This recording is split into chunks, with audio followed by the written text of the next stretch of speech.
Make Your Shift for Potential Franchisees presents What Do I Need to Know to Be a Franchise Owner? With Beverly Flaxington, author of the best-selling book, Make Your Shift, the 5 most powerful moves you can make to get where you want to go. Listen as Bev interviews Terry Coker, the CEO of the Entrepreneur Authority of Michigan, about what you need to know to be a successful franchise owner. Hello, I'm Beverly Flaxington. I'm the author of the best-selling book, Make Your Shift, the 5 most powerful moves you can make to get where you want to go. If you're thinking about a franchise as someplace you might want to go, you'd love to own your own business and be a franchise owner, I'm excited to be here today talking to a franchise expert, Mr. Terry Coker. Terry is CEO of the Entrepreneur Authority of Michigan, and I'm so happy to be here today and share all of his insights. Welcome, Terry. Thank you so much, Beverly. I'm so happy to be here and so happy to share what I've learned over the last few years with anybody who's interested in small business ownership, particularly franchising. So thanks for having me today. Well, I want to dive right in, Terry, but I'd love you to just take a couple minutes to tell our listeners a little bit about your background. How long have you been working with small business owners and those thinking about owning their own business, and how many people have you worked with over the years? Just tell us a little bit about your background. Oh, well, thanks for asking. I've been in the franchising world since late 2004. And before that, I've been in business since the 70s. I'm in my 50s, and I've started multiple businesses over the decades.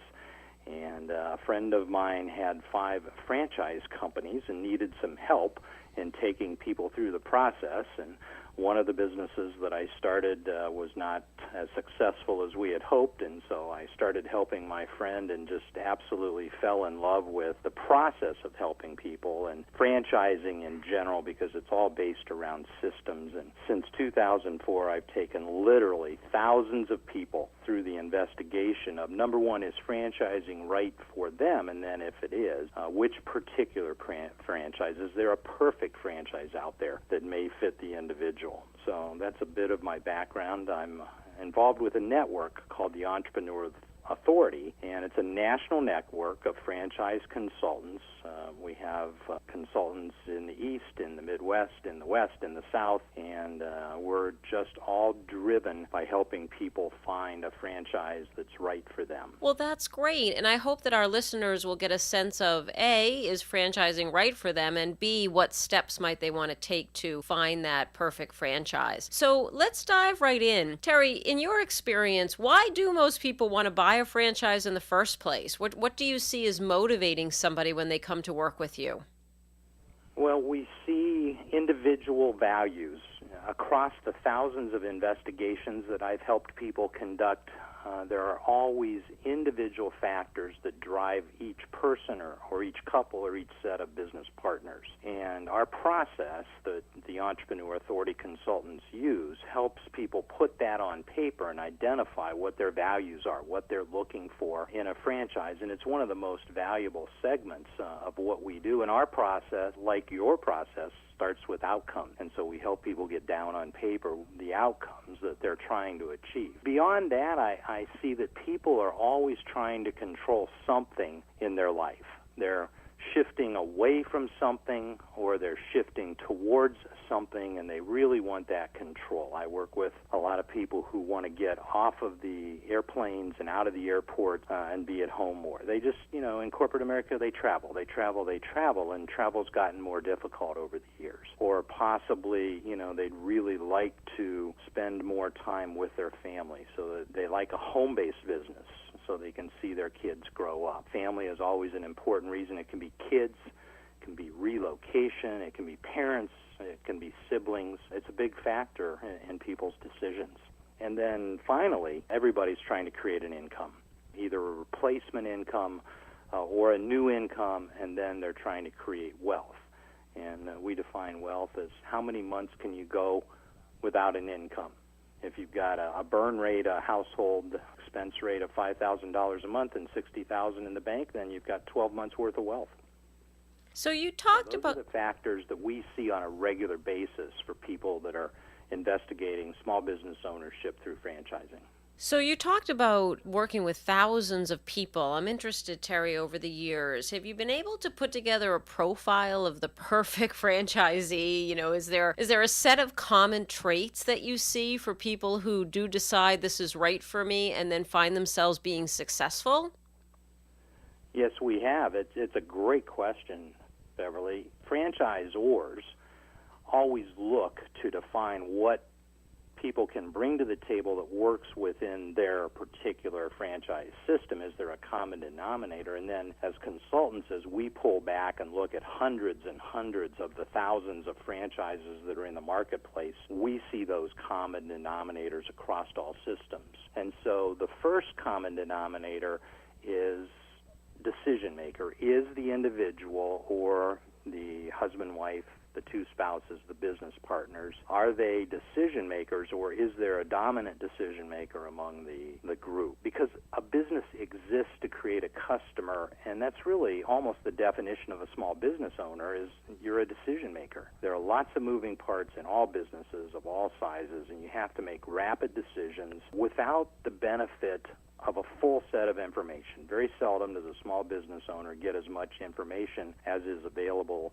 maybe in a corporate setting where there are unlimited resources to develop information. So you have to make a decision, you have to go with that, and if you're wrong with the decision, you just have to realize it, turn on a dime, correct it, and keep going. So that's first, decision makers. Second would be marketing and or sales skills. But number one, marketing. Most franchisors, in fact almost all franchisors these days, have a proven developed marketing system, with marketing being the language of sales. It can be online marketing, it can be in-person marketing, it can be mass advertising marketing, but the franchisee has to have some skill set around marketing because that's what drives the business. And if they have both marketing and sales skills, then the franchisor will be very, very interested. The third trait, a common denominator that we see, is with people skills, and particularly communication skills. You've got to communicate with customers and vendors and employees and referral partners. And so people without good communication skills, good people skills, tend not to do very well. They may, in fact, be much better in an employee-employer situation because of the protection that allows from the interaction with multiple groups where communication skills have to be much higher. And then finally, the fourth common denominator is the ability and the desire to follow the franchisor's system.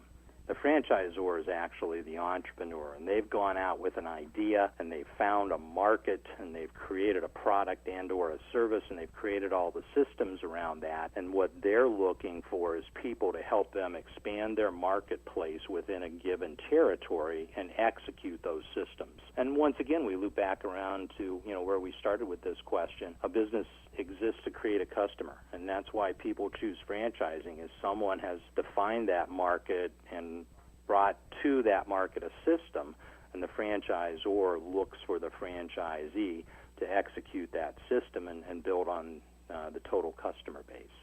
So if I'm one of the listeners and I say, okay, check, check, check. I have all of the skills that Terry just went through, and I am in a situation where I'd love to get out of my current job. I'm tired of traveling. I want to be with my family. All of the things sound so great. I've always wanted to run my own business. What are some of the considerations that I should be thinking about, Terry? I mean, what do you recommend to people that come in and say, I know for sure I want to be a franchise owner? What are some of the things that we need to be thinking about if that's the path we want to go down?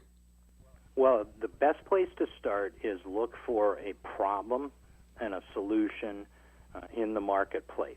And I'll just use one generic category of franchises, the hair salon industry. Everyone has hair that grows, and that hair has to be cut, and it needs to be cut on some type of regular basis, and the market for that is almost all children and all adults, within the United States or around the world. So there's a problem and there's a solution to that.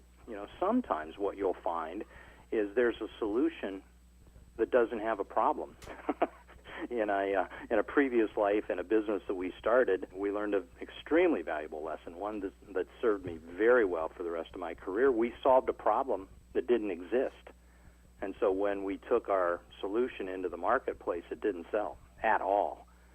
And so I always, counsel people to start, with the problem and find a good solution, and then look at the market. Is the market 18 to 34-year-olds? Is the market men? Is the market seniors? What type of market are you looking at for this problem-solution equation, and then where is that market headed? And, with the Internet these days, that type of research is much easier to do than it ever has been in the past. The next consideration that I would talk to people about is look at the role of the owner in that particular franchise versus the work of the employee. Michael Gerber wrote a great book many years ago that's still very accurate today called The E-Myth, and he talks about the entrepreneur, the manager, and the technician. And a lot of people, when they look at a franchise, they'll look at the work that has to be done, scooping the yogurt from behind the counter, bringing the supplies in from the back and putting them in the cooler. But that's the work of the technician, and you can hire, high school or college-age kids to do that. And in that business model, that's very effective.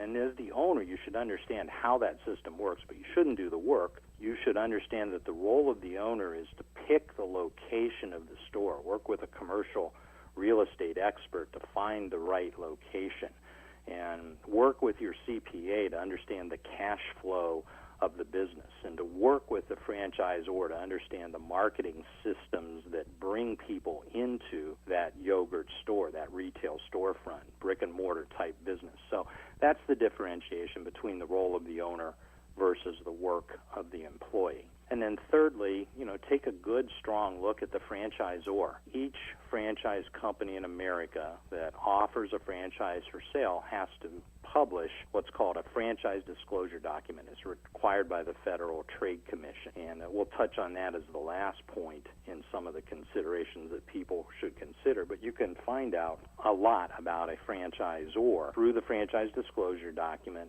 again, on the Internet, and then again by visiting with the franchisor at their headquarters. And then you should understand the franchisees, the people that actually own those businesses, and what they say about that. And this is where franchising and investigating franchise ownership is very unique. If you were going to start a pizza shop, an independent, non-franchise pizza shop, and you went in your local market onto Main Street and walked into pizza shops and started asking the owners, what their gross revenue was, what the food costs were, what their labor costs were, well, they'd toss you out of there and maybe even chase you out with a rolling pin. But in a franchise system, you can call any franchisee in the system and ask them those questions, and because they want to bring in good owners to build the strength of the system, they'll have that conversation with you. So you can learn a lot about what the franchisees say, about their experience, about the franchisor, about how all of the systems they've been provided, how they work, and what the franchisee generally thinks about that. And then, as I mentioned before, the last point to consider for people looking at a franchise is that legal document, the franchise disclosure document called an FDD. And I think it may be the best consumer protection document that our government has ever produced. There are 23 items. It is uniform across all franchises, and it really gives you, in advance, a legal document that you can carry to a franchise attorney and really understand exactly what it is that you're buying, and when you sign on the dotted line, exactly what the franchisor has to provide for you. So those are the considerations that I would suggest for anybody, anywhere looking at a franchise. Well, I'm certainly hearing, Terry, that doing your due diligence and making sure that you're spending the time and you're investigating and getting the information is so critical. As you know from reading my books, I am a storyteller, and I love stories about people and what people do well and where they might need to make improvements. So can you share a story, names certainly to remain anonymous, but that worked out really well with somebody where they came to you, maybe they weren't sure they wanted to be a franchise owner, but were thinking about it. How did you work with them, and what did they do to make it work? If we were to go and visit those people today and they said, oh, we're so happy, our desired outcome was met, we're very happy to be franchise owners today. Oh, I have, as I was preparing for, this interview, I came across a couple really good stories, and I do like the stories in your book. And the story that I came across for a successful franchisee was a professional woman in her 40s, married, living in the Midwest, but she and her husband were looking to relocate to the East Coast. And she had been in corporate America for a number of years and was about to be displaced. And so I met her, and we started through the investigation, and, I had her put her outcomes down on paper in writing. And then as we worked together, I had her turn those outcomes into a vision statement, 2 or 3 paragraphs that encapsulated where she was today, where she wanted to be in the future, and what she would have to do to get there, on one sheet of paper, a vision for what she wanted to do. And this lady was particularly good at that, and we worked together and refined that. And as we would look at different business models, we would hold each business model, each franchise, up to the light of these outcomes and the light of this vision statement. And because she knew what she was looking for, she found it and got into the system. And then 2 years later, because it took her a while to start the business. 2 years later, I was on vacation with my wife. We were in northern Michigan, which is called up north. And my cell phone rang, and it was this woman who I had worked with, and I answered, and I said, "Well, how nice to hear from you." And she said, "Do you remember when we worked together?" And I said, "Yes, of course." And she said, "Well, I took that vision statement," and she said, "I taped it to the dashboard of one of my vans." She bought a van-based business, a pickup and delivery dry cleaning service business. And she said, "I taped my vision statement to the dashboard of my van." And she said, "Yesterday," she said, "I was named Rookie of the Year for our entire system." And it was just, it was such a delight. She was so excited. And she had executed their system, within the scope of the vision that she created, and that took her to the top of their system immediately. Isn't that a great story? I love that. And it's got so many components that you and I both know are so important to identify what that looks like, to write it down, to keep it in front of you. What a wonderful success story. So I'm sure you have many more of those, but there's always the other side, the dark side of this. Somebody who came to you and said, "I know I want to be a franchise owner," and perhaps they either went through the process with you and decided otherwise, or they wound up in a franchise that didn't work for them. I mean, what kinds of things have you seen that, means that somebody doesn't get really where they want to go, and we could learn from if we're sitting here thinking about franchising is right for me? Well, I worked with a gentleman who was in his 50s. He lived in a major metro in the Midwest. He was married with children, and he had lost his job. He had been an independent business owner before going back into corporate America, and his business was not successful. He did have a good corporate career, but because of downsizing, had lost his job and wanted to go back into small business ownership, and thought that instead of being an independent, he thought a franchise business, would be right for him. And we did the same process, put his outcomes down on paper and worked through. But, this particular gentleman couldn't get to the position of having a vision that was on paper. He just struggled and struggled and struggled with that. And correspondingly, some of those elements that we had talked about that people need to have as the investigation went on were very suspect. And, both the franchisor and myself, counseled the candidate, to really take these items to heart. But in the end, he decided that he wanted to move forward with this. And then, after the decision, it just wasn't a successful operation. He didn't have the communication skills across all of these segments, customers, vendors, employees, that he needed to have. And, I see that, being so important in those two stories, so diametrically opposed to each other, the tremendous success that came from being able to craft that vision, and then, almost the heartbreaking failure of not being able to craft that and then not being able to execute it. Small business ownership, Bev, is hard. There's no doubt about that. There's lots of moving parts. There are long hours. There are times when, you really question your sanity about, starting a franchise. And if you have that vision, if you know where you're going, if you can see it in your mind's eye, it makes getting there easier. Not easy, but easier.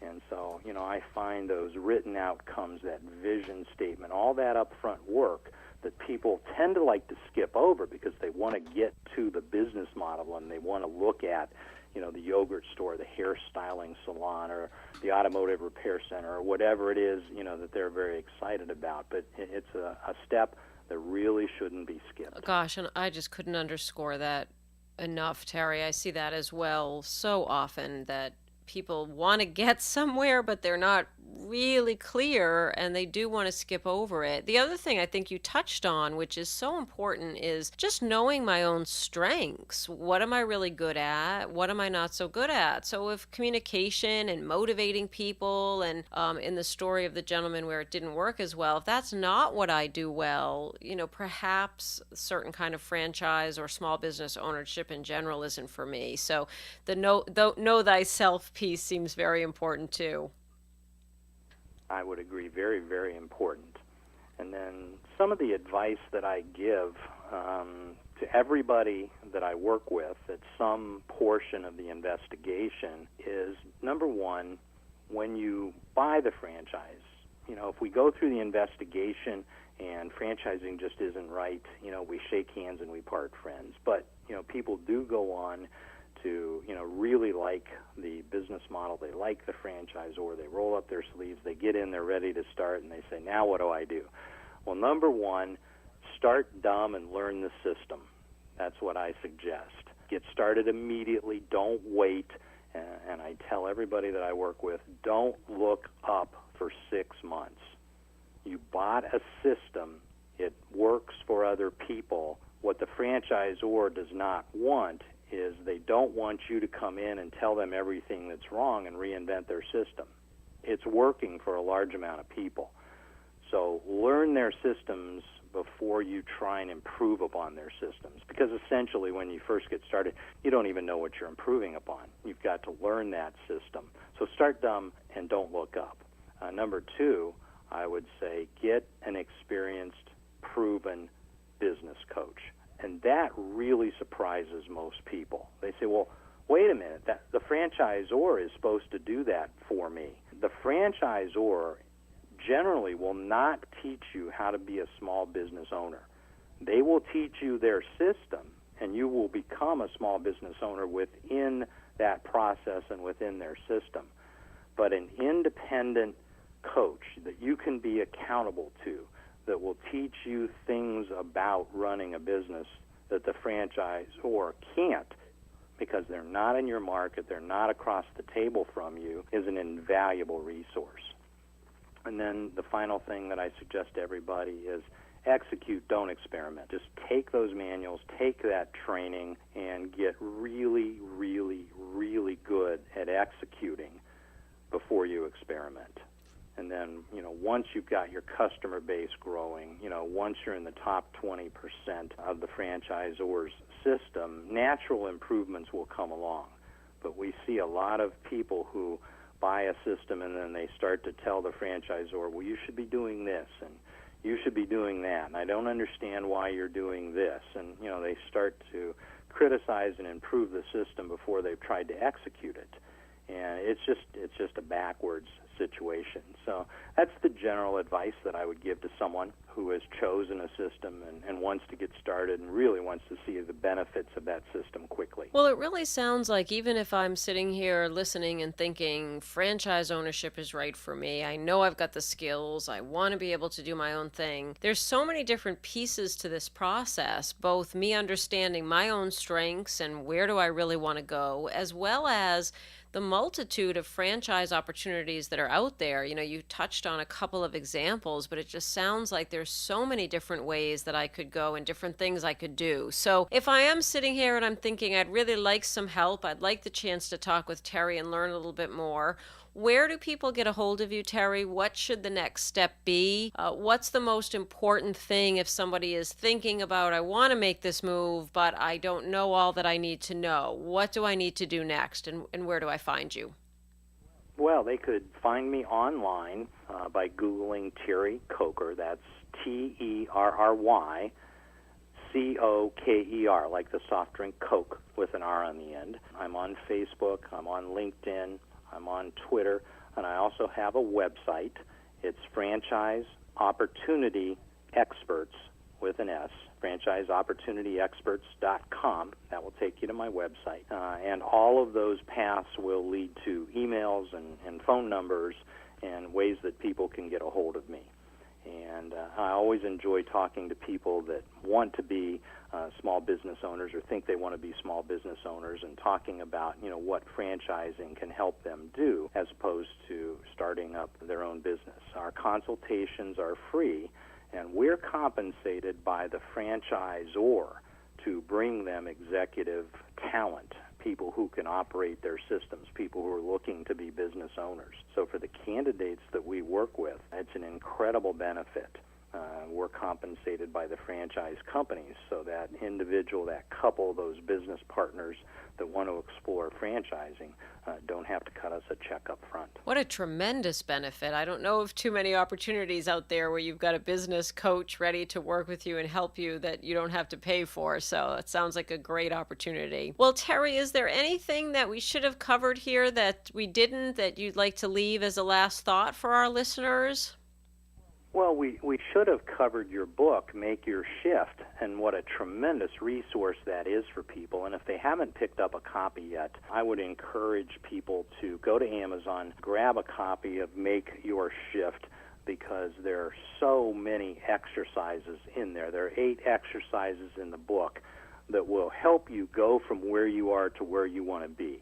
And it's an easy read because of your style, because of your stories, and because of the wealth of the content of information that's there. So maybe we'll reserve that for another interview. How does that sound? That sounds great, Terry. Well, I thank you so much for taking the time to talk to us from Michigan today. I know I've learned a lot about franchise ownership that I didn't know before, and just really have learned the importance of looking at the decision-making as a process, as defining where I want to go, as being really clear about what success looks like to me, and knowing a lot about myself in order to know what really is right for me. And your style is so easy. I can imagine you're very easy to talk to, very easy to work with in the process. So I appreciate all of the wealth of information that you've shared here today, and I hope that our listeners did too. So I've been talking with Terry Coker, CEO of the Entrepreneur Authority of Michigan.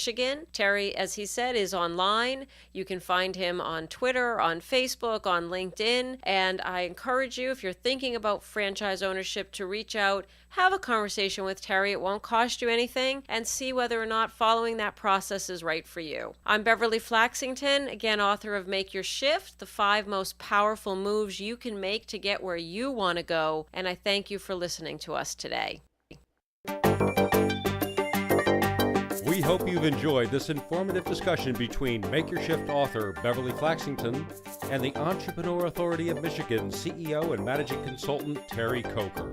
Learn more about the Entrepreneur Authority of Michigan at www.franchiseopportunitiesexperts.com and Make Your Shift at www.understandingotherpeople.com. Ready to get started now? Call Terry directly at 734-459-4121.